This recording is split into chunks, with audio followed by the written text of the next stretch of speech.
familiar with the New York scene and the LA scene. We grew up in LA. I I don't know for Holly. I mean, we didn't know Minneapolis at all. I mean, I knew, we knew Twin Tone. Of course, we knew the Replacements and Soul Asylum. Right. We It's heard a little bit of the suburbs, a little bit of that, but I didn't know clubs or record stores or anything. So this was like a great entry point to like learn a lot about what was going on in that city, which apparently you were the mayor.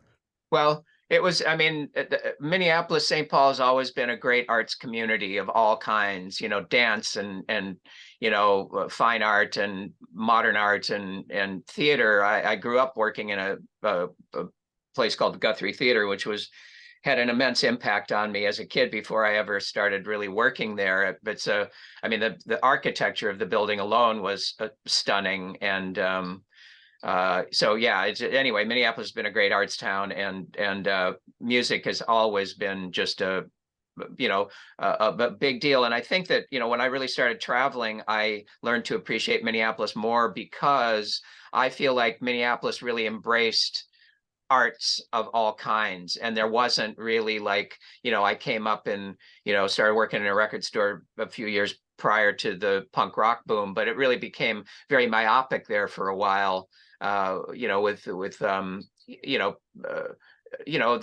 mean, the famous, I love the Clash, but on their first album, they sang in the song White Riot, no more Elvis, Beatles, or the Rolling Stones in 1977. And I remember going, I love you guys, but I don't really understand that. Why would you want no more Elvis, Beatles, or the Rolling Stones? I mean, the Clash are not even in that league, for God's sakes, and how dare you, kind of thing.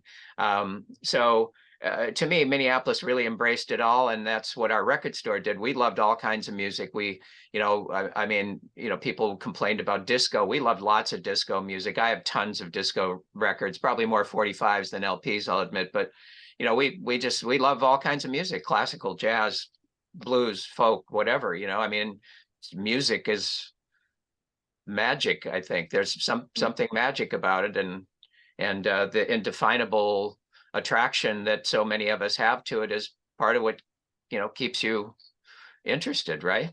Mhm. And all personal tastes to be respected. Yeah, exactly.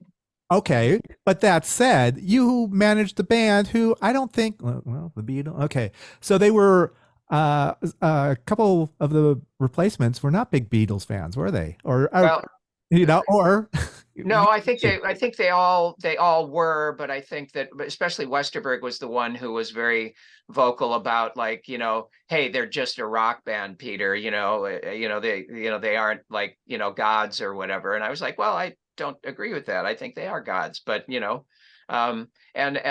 think that, deep down, Paul really loved the Beatles, but kind of downplayed it, when he was around me to a large extent. And he was probably, there are the people who, the ongoing debate, Beatles or Stones. He was probably more of a Stones guy. And and he also said, the Beatles were a great band, but the Stones were a rock and roll band, and he was claiming that the Beatles really weren't the rock and roll band that the Stones were. And I thought, well, that's BS.